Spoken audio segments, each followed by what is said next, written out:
Greetings, greetings, greetings, everyone. Welcome back to Beyond Boardroom Business. I'm your host, Coach Stephanie. And tonight, oh my gosh, I am so excited. We have a movie that's about to launch, and I just can't wait to talk to the director. I've known this gentleman for years. I was even an actor in one of his commercials. So he is definitely the real deal. And I've had so much fun, and I'm so excited with all of his success. So without further ado, let me pull up director Jibril Haynes. How are you tonight, sir? Hello. This is not quite my director's chair. Director's chairs don't spin, but this is better. So I have my little grand entrance there. How you doing, Miss Stephanie? I am amazing. Thank you for asking, and thank you for being here tonight. I am so excited about all the things you have going on. But before we even get started, can you tell us who is Jibril Haynes? Whoa. Whoa. Such a loaded question. But it's good, though. It's good because you got to purge these things, Well, let's see. I guess, I started off as a thought. You know what I'm saying? I started off as a thought. It's wild. I'm going to tell you something. Like, my parents had 6 miscarriages before I got here. That's heavy. And they prayed on this, that, and the third to get me here. And then they said, okay, let's try this one more time. And then I got here, you know what I mean? So that's number one, right? Okay. Thank you. Yes. That's number one. So I always feel super blessed by just waking up every morning, just like, yo, okay, let's do this. Everybody say, why are you so smiling? What's so damn funny? Why you always smile? I don't know. I'm glad to be here. So that's number one. But I'm a person who brings who would turn nothing into something, really. In all aspects of my creative life, that's always what I've done, from music until when I started telling stories. And I would always write stories, but then I realized that, there's a bigger picture. I went to college for a dual degree engineering. I really wanted to be an architect. Oh, wow. Engineer. But when I got down to film school in Clark. Well, I went down to Clark, so I had a dual degree engineering program, 2 years at Clark, 3 years at Georgia State. But in the middle of that, some wow happened. Listen, some of those loan officers at the school, they started stealing your money. They would just be, sometimes I would just be in class, in marketing class, and they say, Jibril, your name's not on the roster. What? Your name's not on the roster. You can't be in the class. Like, what? So then I go down to the registrar. They're like, yeah, I don't know what happened with your loan money. We don't know. I'm like, how you don't know? You're the loan officer. It's in every class. They say, you can't stay in here. You're not on the roster. So Dr. Herbert Eichelberger was the only instructor in all of Clark that would allow me to sit in his class without being on the roster for 2 semesters straight, because they did it 2 semesters straight.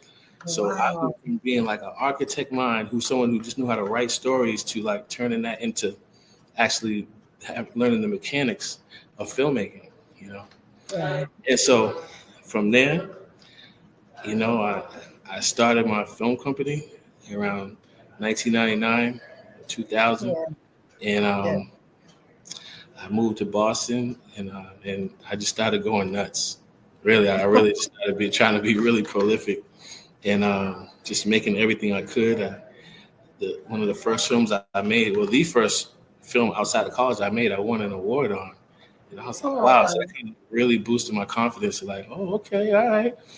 And from there, I started going nuts, and I started winning awards overseas and stuff like that, you know what I'm saying? But then I started seeing a weird thing at the time. I was making really blackety black films, and I was sending to distributors, and they would say, "Hey, Jibril, black," and they said, "Jibril, you want to change the cover on that?" I said, "That's a really artsy cover." like, no, black people like art. They're like, yeah, no, they do, but that's kind of artsy. They don't really like that. And so at the time, Blockbuster would only put black films on the eye level. So they only said they had shelf space for a certain amount of things that were on the eye level. They literally didn't think black people would go like this down to the lower level of Blockbuster or up here. Like, what are you talking about? We can bend down. We can stand up, And Right. the shelf space that we have allotted for the black films is right on the eye level. I said, Wow. So going through that, and then they would, at the time, they did this to Spanish filmmakers too. They would make you change your cover art. They did that to a Spanish filmmaker of mine. They made him change the name of his film to No Habla Inglés, and they made him change the cover art to all these Spanish people like jamming, getting out of a cab, like I was like, yo. And they made another guy change his cover to a guy eating at a cookout with barbecue sauce with a chicken drumstick with the barbecue sauce coming down. Oh, no. After that, I was like, So after a while, I took a break from actually pushing my films to distributors and kind of stayed in the community level of making pictures on that level of film festival and stuff like that. Up until, you realize you do have to get distribution, if you want to get to the masses. So, and some of the models changed, some of the management had changed, and at certain companies, and I started doing my thing. So to answer your question, really, I'm a storyteller, and the people I hire are storytellers: my makeup artists, my producers, my stuntmen, the actors, the actresses, the camera guys. They have to all be storytellers for me to really get in the mode of when we're making movies, like, you know what I mean? Yeah. I mean, I'm an author, and I am a book coach as well. Yeah. And I can't wait to write my first book. So I just had to have you on the show. Yeah. I'm hearing some feedback. You have anything in your area? Do you have like an extra sound or speaker or anything? Can you hear an echo? No, I don't hear an echo. No. Okay. Well, I'm just going to keep going then. Okay. So my question is, first of all, there are no mistakes, no coincidences. Yes. All those things you went through was definitely for you to get started becoming a director, a filmmaker. And the fact that you love storytelling, that's the foundation of making great movies. Yes. So how complicated is it bringing your team together? Like you were saying, the stunt people, the actors. What is that like in your world? Yeah, I don't know if the level of how complicated. It's a 10. It's a 10. Yeah, it's not easy. It's not easy. You have to have, number one, a mentality of seeing something that's not actually there yet. You have to have a mentality of belief, and then the person who's bringing it, myself, has to bring it with so much passion that the people I'm talking to, they don't see it yet. Like they will possibly get the script, but really some people don't even get that. They get a phone call from me, and they're like, and I'm telling them about a story that they had never heard of, with characters that they've never heard of, and they're like, okay. And if you don't deliver that correctly, number one, it's not going to happen, or you won't get that person. And that's from a producer. That's from an investor. Yeah, the people who you're asking to pay for these films, you know what I mean? Because usually films are made with what they call OPM, other people's money. But, if they don't believe in you, it's a wrap. And a lot of times they'll invest in the story, but really they're investing in you as a person who's going to start the film and finish the film. Because there are a lot of starters. We know a lot of starters, right? but we kind of know less finishers. You know what I'm saying? So you have to be a finisher, you know. So the degree of difficulty, yeah, it's hard because you're gathering an entire crew. So you have the crew, you have the cast, then you have the investment, and you have to have a producer who's going to drive that. So your cast, they have to believe in your story. So that's a whole thing I have to do as a writer. I got to write something that when they read it, they want to be a part of it. Yeah. They say, okay, the character, they feel that they see their auntie or their uncle in them, or they feel that they can really do this, you know, because I'm asking them to come outside of who they are. But that's what they do for a living usually, you know, so they're expected to come outside of who they are. But can they play this person? This person may have a low moral code that I'm asking them to play, and they have to figure out how they're going to turn themselves into a person with low moral code. And does that person have vindication? Does this character have an arc that starts with a low moral code and ends with a little bit of redemption? Maybe, hopefully. You know. So then you're convincing your cast, and you have to convince your crew. And depending on your budget, you may or may not be able to. Well, yeah, you people get paid, but you may not be able to pay them so much money depending on the budget. Depending on the budget, really, you can usually pay them what you can pay them. You can pay them what they're worth, obviously. Right. But okay, so and then you have to convince an investor to come out of their pocket and pay for your dream, you know. And obviously, they get a cut of that dream. But if the dreamer has to be able to present it in a way where it feels like it's going to be fruitful. Exactly. Now, how long does it take you to put a movie together, the script from beginning to end? Okay, well, that's relative, right? You know, right now my pen is on fire. I ain't even gonna lie. You know what I'm saying? I'm not even gonna lie. My pen is on fire right now. Like it really is, and I'm being humble right now. But well, you can't be humble about everything. But check it. My pen's on fire. So I wrote a script. This last script I wrote, this was a for hire script. I wrote it in like 14 days. Wow. I wrote it in 14 days. But I was heavy on it. I was dreaming about it, daydreaming about it. I was pulling in. I was, you know how Sam Cooke made some of his music? How?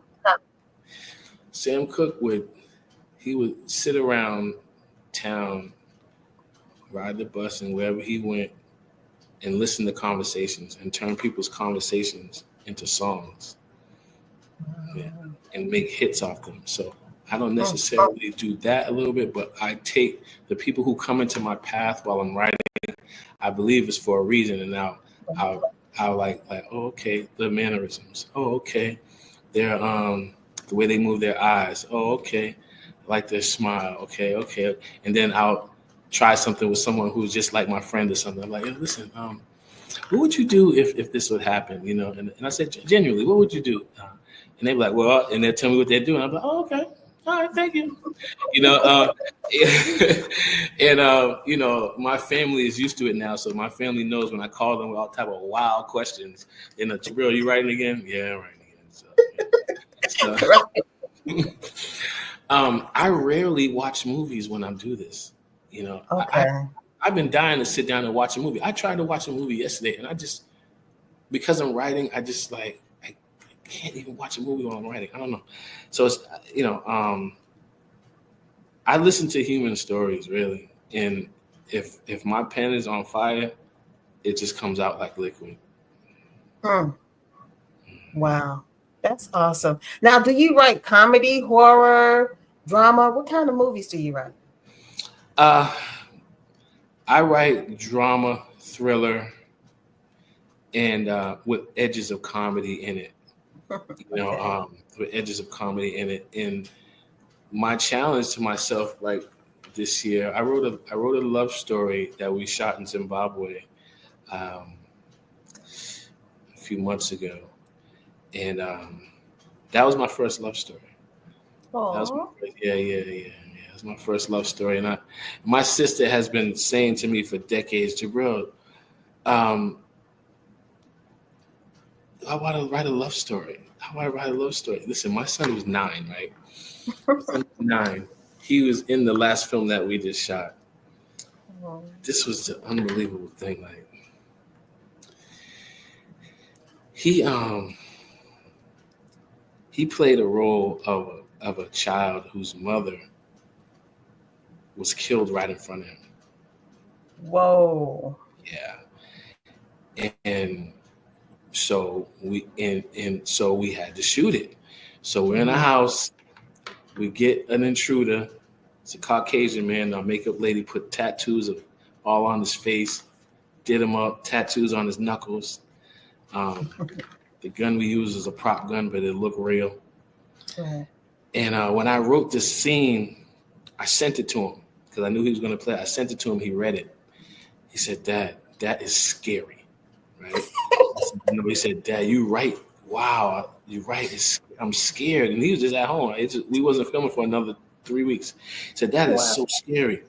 I said, "I know, but do you think you can do it?" "Yes, Dad, I can do it. I can do it." Oh, "Are you sure?" so cool. "Are you sure you can do it?" "Yes." I said, "Kari, the actor's gonna come in. It's gonna be real now. I can do it." Okay, so here we come on set. Okay. And his mom played the mom. Ooh. So his real mom played the mom. So up until the point he was like, "Do we have to use mom?" I said, "Well," and the mom was like, "Yeah, we're gonna use mom." So we're like, "Ready? All right, everybody rolling, cameras rolling. All right, action!" Boom. The dude comes down the hall, kicks open the door. Mom's just like jamming at the door. He kicks the door open. His mother's a martial artist. Okay. So she knows how to fall. So when she hit the door, she goes flat back on her back. Boom. And he ends up shooting her mom. He runs under the bed. Mom falls. And they meet eyes. Ooh. From him being under the bed and mom falling on her back. And they meet eyes. Oh, wow. And when we did the first take, he started crying. And it took me, he started crying. And we cut. And because of a technicality, we had to do it again. I was like, no. and he started crying. And my DP turned to me and said, "Bro, we got to do that again because the light, the switch." I was like, no. Oh my gosh. He started crying on the bed, tearing and everything, real tears. And then I lost it. I was like, I lost it because he was like, "Yo, we got to do it over." I'm like, yo, at this point, I felt like I was torturing my child. You know what I'm saying? I was like, yo. But then I said, "Kari, we got to do that over." He's like, okay, give me a minute. I'm ready to do it again. Okay. I was just so proud of him. And he did it. And because my DP was like, yo, we got to use these real tears. We got to use these real tears. I was like, I know. That's what I was thinking. Yo, we got to use these real tears. Bro, hurry up.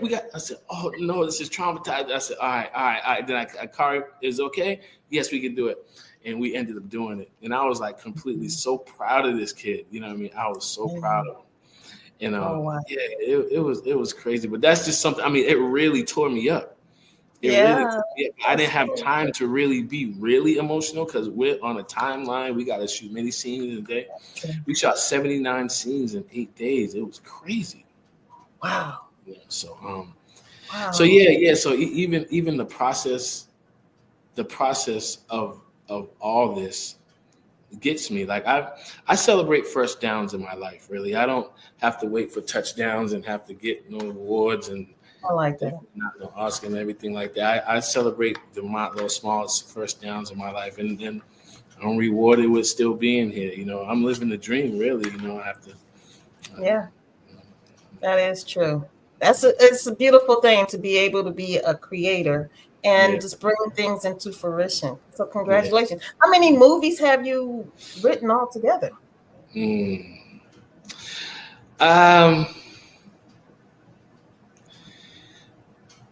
Probably it's over 200. Wow. Yeah, over 200 films. Yep. So let me ask you this.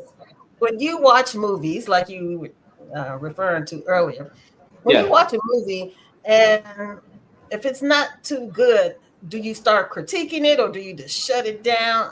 How do you use others? No, I don't. Okay, now it'll be sometimes hard for me to get through something that is just I believe may not be good, but I know the process. Like it takes a lot to make a bad movie. It takes a whole lot to even make a bad, terrible movie. It does, because everyone still has to be there.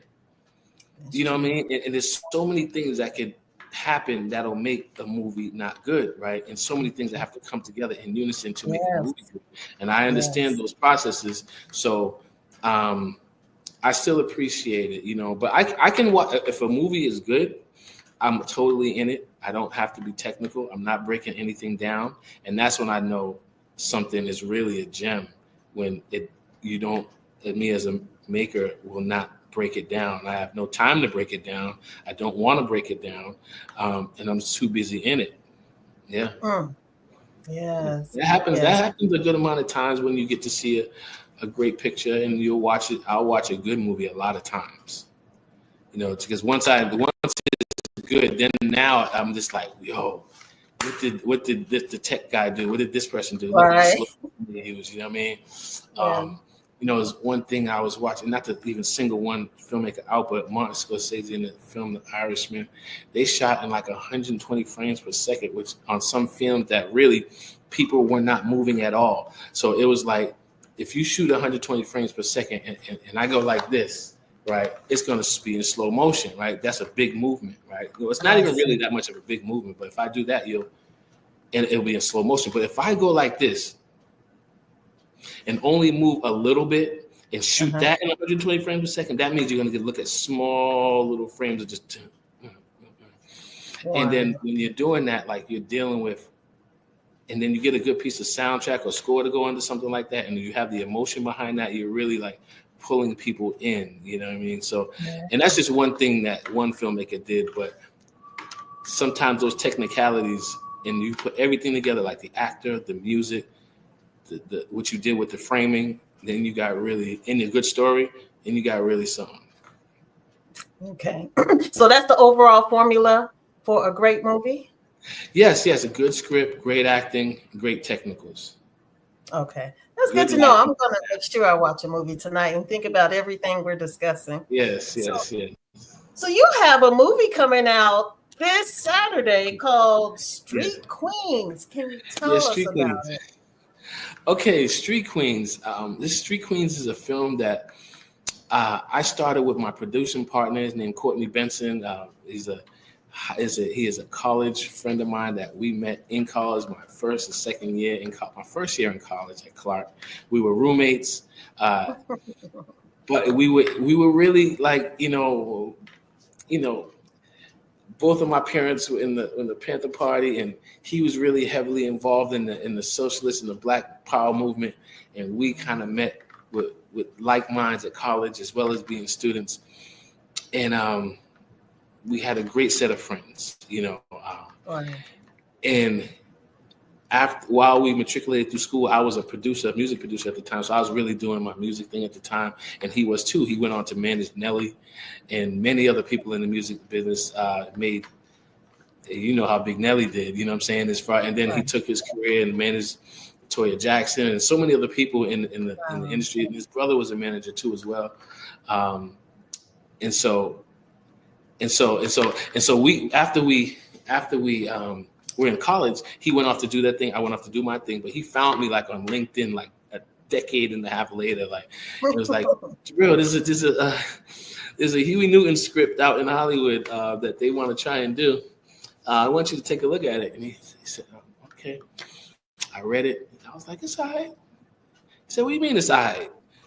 I said, it's all right, man. It's all right. He said, no, what you mean it's all right? This is, you know who wrote this? Like, I'm like, so if you think this is all right, why don't you write something? I said, okay. All right. So I wrote a few scenes, and then it was like, oh, okay, well, now you're the new writer. You're the new writer. And you're the director. Okay, cool. And from there, we worked on a film called Power to the People, who were still trying to get the screen. But from there, we made some films. And so he reached back out to me, said, Jibril, I want to do this film called Street Queens. And he he's a big idea guy. He'll give me a basis. He'll lay down the rug, you know what I'm saying? And then I bring the furniture in, you know what I'm saying? So that's what happened. And we worked on this film. It's about these three girls. The original title for it was Nia's Purpose. Nia's Purpose. And it's about a girl who start off being simple drug dealing because she had a really bad background. She ended up getting two friends, and they kind of got into the game, But we got another title, Street Queens, but that's really what it is. It's about these three women who get into the game, and they realize that, being women and being nurturers, people, nurturers, women of, natural nurturers, that this was not nurturing their community. After a while, they was like, well, okay, we were making some money, but this is tearing things up around here, But at the time, it ends up being a little bit too late, and they end up getting sort of locked into a whole nother thing, right? It's the first of a trilogy, and we're excited about it. So yeah, it's dropping on Tubi, February 1st, first day of Black History Month. Yeah. So if you go to Tubi, download Tubi, it's free. And take a look at Watch Street Queens this Saturday. We're trying to get a nice little watch party situation going on. So this weekend, Saturday, if you ain't doing nothing Saturday, doing Sunday, pop on Tubi and check out Street Queens. I believe you're gonna like it. Oh, I'm sure. It sounds really interesting, and I'm glad it has a positive moral to it as well. Yeah, definitely. Because you can just take it. I had to do something a little different, while you're gonna see how the film is laid out. You're watching certain street things, but the narration that I wrote surrounding it is very intelligently written, and so you're listening to something juxtaposed to what you're watching, and you're like, oh, and then we got some really, really good actors in this particular piece. So I think you'll enjoy it. Yeah. I know I will, and I'm gonna make sure I share it with all my friends. And congratulations! I'm just so excited. Studio, Stephanie. So when we gonna get you on screen again? I don't know, cause I'm ready. You ready? Okay, yes, I'm ready. Let's do it. Because you're international. You're just traveling all over the world. Don't forget us here in Georgia. No, definitely. I love Georgia. I love the mentality of Georgia. I love making pictures down there. I really do. Yeah, I really do. I've tried some things in other states, and the mentality of Atlanta and Georgia is really so progressive. It really helps to light the fire that's under me, because sometimes I've tried in other places where I present this big idea and they're like, how are you going to do that? It's like, hey, you ain't going to be able to do that. It's like, who in the world's going to let you do that? And I'm like, God. Let me get back down to Atlanta, please. Where people are like, oh, I'll help you do that. Oh, that's a great idea. Oh, well, you know what I can add to that? It's like, oh, thank you. Let's do it, So that's the energy I flow with, All right. Well, I am just, I can't wait. I'm so excited about it. Again, congratulations. And the name of your production is Original Studios. Yeah, so, Original, like Origin Nile. Our origin is Nile. Yes. Like we Africans. I don't know what you're gonna do. You know what I'm saying? But it's a play on the word original, like original. Yes, I see. Yes.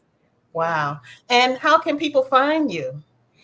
Okay, so I have a website, originnile.com.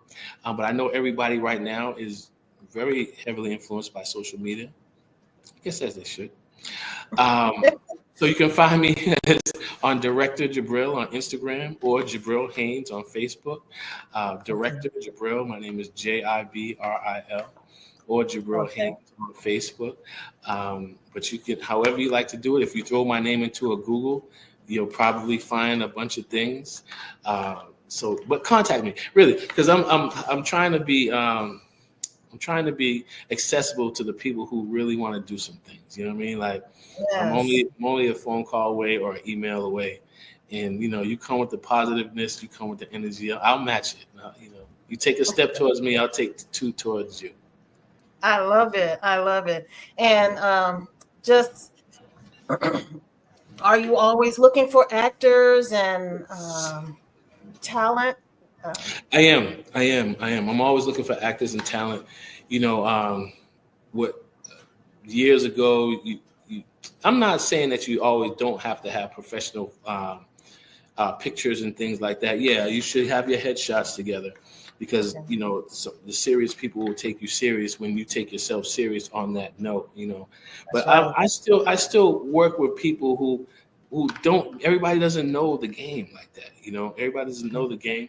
Everybody doesn't really even understand the depths of maybe their talents yet. And so I'm that kind of director that will pull some things out of you that maybe you didn't know were quite there yet. I'm going to make you touch some emotions. I'm going to dig deep, and then I may turn into another little animal while I'm doing it, but right. But when we say cut, I'm back to me. This guy here. And you have workshops, right? I do. I have acting workshops that I teach. I don't want to say teach acting. Well, because I don't teach acting. Okay. I don't teach acting. I kind of develop passions, kind of. You know what I mean?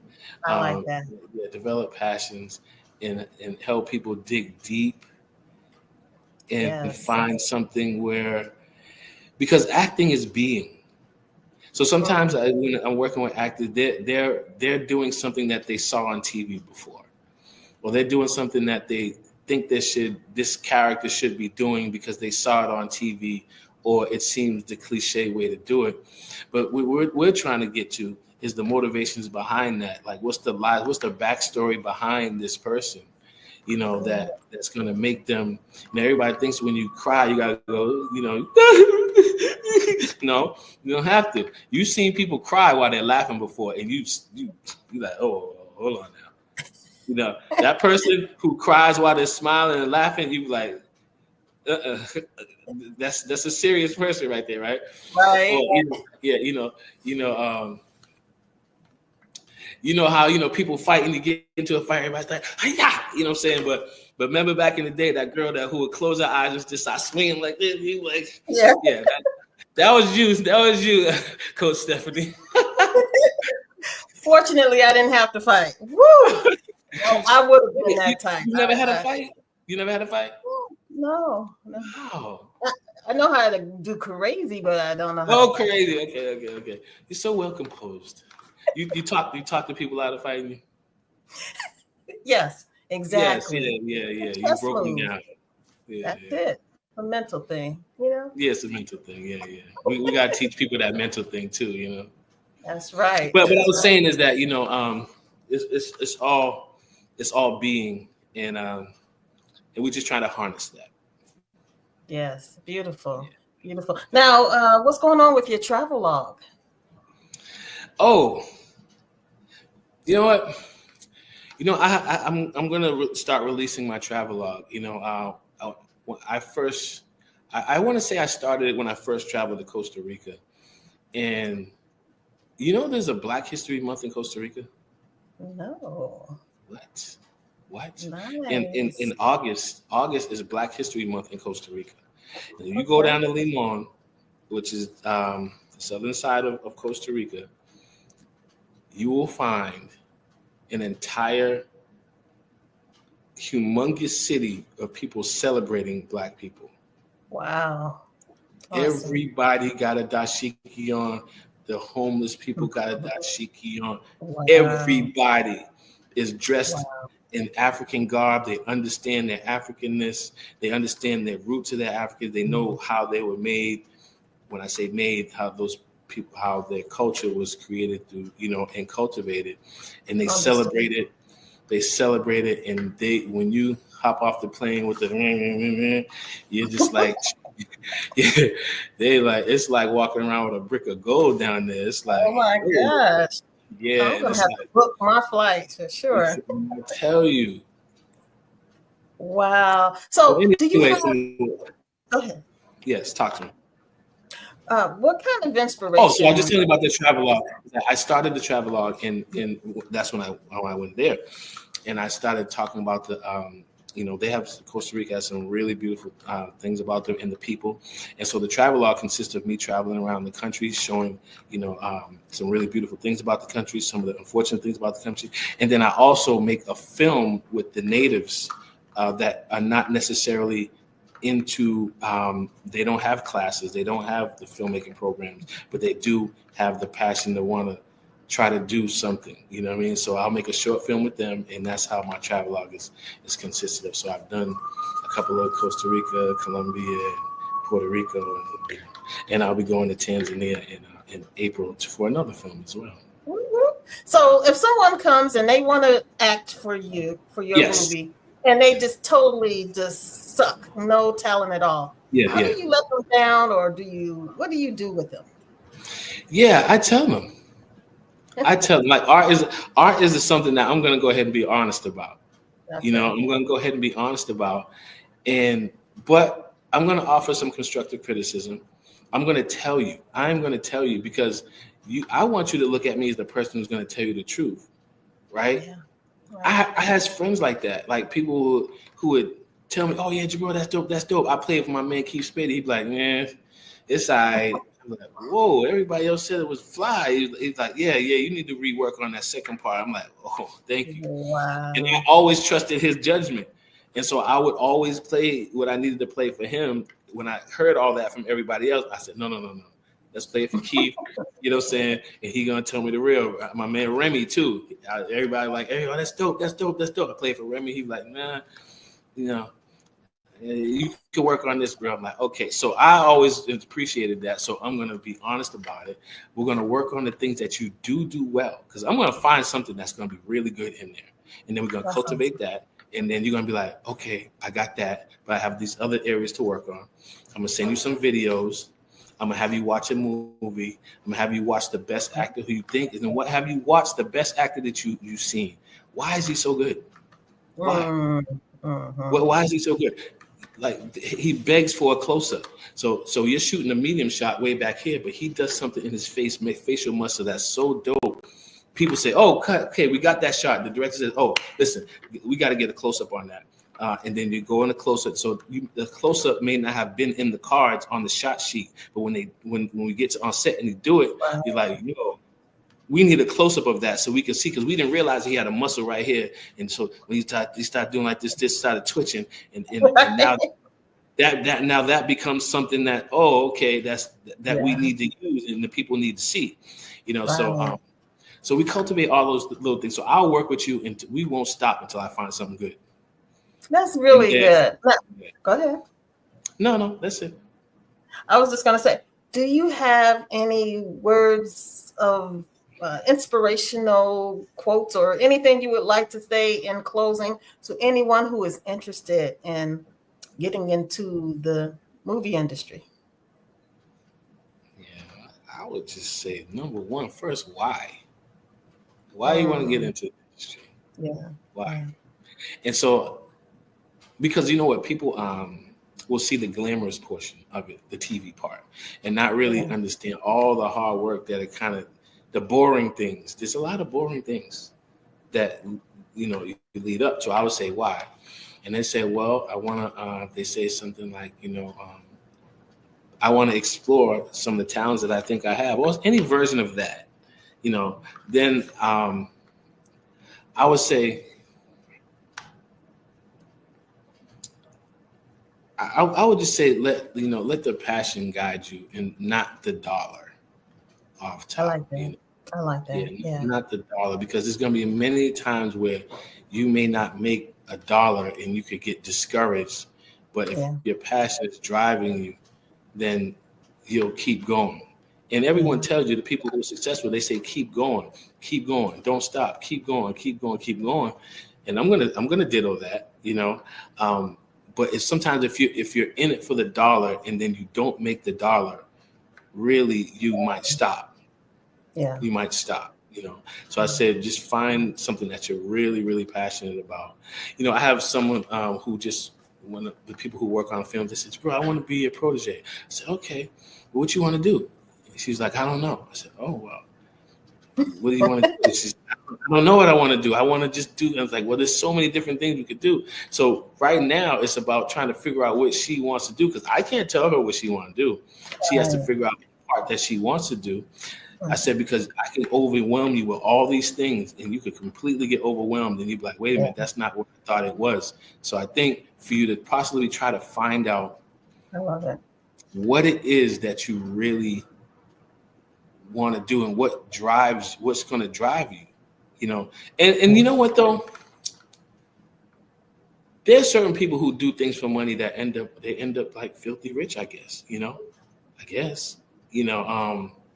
So if you want to do it for the money, I'm not saying that you can't do that. You can probably do that. I understand. Yeah, but maybe you probably would be able to be mentored by somebody different. But for me, it would be starting off what kind of passion that you have and us cultivate that. I think that's the best way. I agree. And what do you think about AI taking over? Are actors safe in the future? Is this still, you know, like how are we going to we the people on this level of things, how are we going to stop it? How are we going to stop it? We're not going to be able to stop it. So I believe that we have to work with it. We can't be that far behind. Like we can't be that far behind. You know, certain people nowadays who like, yo, I don't even mess with computers. You be like, huh? Yeah. There's certain people there's people I know in other countries who do not want to touch a computer. You know what I mean? And they look at America, it's like, yo, y'all work too hard. Y'all work too much. What are y'all working for? You're working just to do this and that. Y'all don't relax enough. And when you go there, you feel it. When I go to Costa Rica, I'm like, yo, I am working kind of too hard. Like I am now. I'm taking naps. You know. Yeah. You know. So there's an element of that. Like, you know, we have to have a sense of like have some peace for ourselves and not work ourselves into the grave, right? And be able to enjoy some of the fruits of our labor. Yeah. So back to the AI. So I say let's use it for what we can use it for, because some of the bigger powers that be, they're using it, right? And so let's not get left behind with it. Yeah, we can't. I don't want to complain about it being in my industry. I don't want to complain about that because there's really nothing I can do about that. I don't want to complain about something that I can't do anything about it. That's it. I can't do anything about it. Okay, so let's see. They're going to use AI. They're cutting out some of the writers by using AI, because you can use AI for writing certain things, right? But if you wasn't already a good writer and you're just using AI, I don't know how long you're going to be doing it. You know what I'm saying? Like, you're going to be doing it for the check and everything, but why you're a real writer don't be in competition with someone who can just plug something in the AI. Don't feel like you're in competition with that person. Then you're not. You know, you actually have a natural talent that can write without no AI, right? So I don't feel that you should feel so threatened, because if you feel threatened, really, what are you going to do? Right. Really, what are you going to do? So really just keep writing. If you're a writer, try not to get discouraged by people who are throwing stuff in the AI and just coming up with things, because I tried this. I wrote a whole film, right? Regular. And then I took the script, put it in AI. It's like, yo, give me a shot sheet. I want a shot sheet of my whole movie. Give me a shot sheet. Medium shot, this shot, this shot, this shot. It printed out a whole shot sheet for a whole 100-page movie. Every scene had a shot. I printed that out. I brought it to Atlanta. I got to Atlanta. I didn't even use it once. I didn't use it once, because when I got there, it was sterile. It was like when it didn't know I was going to be in a house with only the table can face this way. It only had 3 chairs, and this sunlight was coming through that way. So when I'm looking at the shot sheet, I looked at the beginning of it. I was like, oh, I just threw it away. I'm not even using it because it's computer generated. It's not going to be anything that you can use in the real situation. You know what I'm saying? It might write you something out, but do real people talk like that? You know what I'm saying? Right. It give you a shot sheet, but it doesn't work for the actual room that I'm in. So it works for certain things. So if you want to use it for certain things, sometimes I'll put in there, I'll use it as a thesaurus. I said, okay, give me another word for metadata. Okay. Give me 10 options of this title. I'll come up with a title for a film. I said, oh yeah, I like that title. Hold on a second. Give me 10 options for this title. They'll give you 10. Pump out 10. You'll be like, oh, I like that word. Oh, I like that word. Okay, let me add that into my thing. Okay, so I'll use it for something. And I'm not about to feel bad about it. I'm not about to feel bad about it because there's people who are probably pumping out whole scripts on that thing, or I don't know what they're doing, but I'm not about to sit and let it be a tool. I'm going to let it be a tool. That's it. Let it be a tool. That's it. Yeah. Wow. I love it. Thank you so much, Jibril. I would love for you to come back in a couple of months and just share what's going on in your world with your travel log, with your workshops. Yeah, definitely. I want to talk about like how well Street Queens did, or how number one with a bullet is the last film we just finished, number one with a bullet. I want to talk about, hopefully at time we had a finished Afro Dragon that was shooting in Tanzania, like the next urban martial arts film. Like, you know how we felt when The Last Dragon came out? You know how we felt when The Last Dragon came out? It was like a black karate film. We was like, oh, this is dope. You know what I mean? Bruce Leroy and showing up and all that. Yeah. I'm making a film for the culture on that level. You know what I'm saying? Where shot halfway in the United States and half in Tanzania. To get back to land. It's gonna be dope. Wow. Well, thank you so much, and I'm definitely looking forward for you to come back and give us all the updates. And thank you for sharing your spending your time with me. And 2 days, it's going to be Queen. Can I say something? Can I say something to finish out though? Sure. Okay, so check it. So everything happened for a reason, right? So I've known Coach Stephanie for several years, and I don't know what stars done lined up to make this young lady call me out the blue on a text. She's like, yeah, what in the world? I'm like, what? Jibril, you got anything you work? I said, yes, I got something I'm working on, and then to come in and see here, you still looking beautiful, you still very bright, and you know what I'm saying, and doing your thing. You stay doing your thing. Thank you. You stay doing your thing. So I'm very proud of you. I love the platform, and this is right on time. We got a picture coming out in a couple of days, so I appreciate you thinking about me and putting something together. Yeah. Oh, and I'm going to be in your next movie, so it's okay. All right. You gonna come to Puerto Rico? Yes, let me know. I'm ready. Okay. Love it. And the flights to Puerto Rico are cheap. Cheap. That's why I was like, yeah, definitely I could do that. So wow, I'm ready. Give me the script. Let's do it. Okay, well, thank you so much, Jibril, and we'll talk to you later. Oh, wow. I hope you all enjoyed this episode with Jibril Haynes. I mean, the rise of Jibril Haynes. He is a movie director. He screenwriter, all that good stuff. He is just full of information, full of knowledge, wisdom, experience, understanding. And make sure this Saturday, okay, in just 2 days, make sure you go on Tubi. And make sure you look up Street Queens by Jibril Haynes.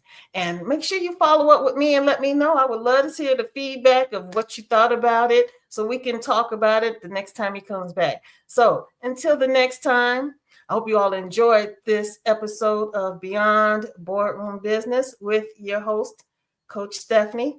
And until the next time, make sure that you tune in, first of all, every Thursday night, 7 p.m. Eastern Standard Time. And until the next time I see you, stay prayerful, stay patient, and stay persistent. Hope you all have a wonderful night, and I'll see you all soon.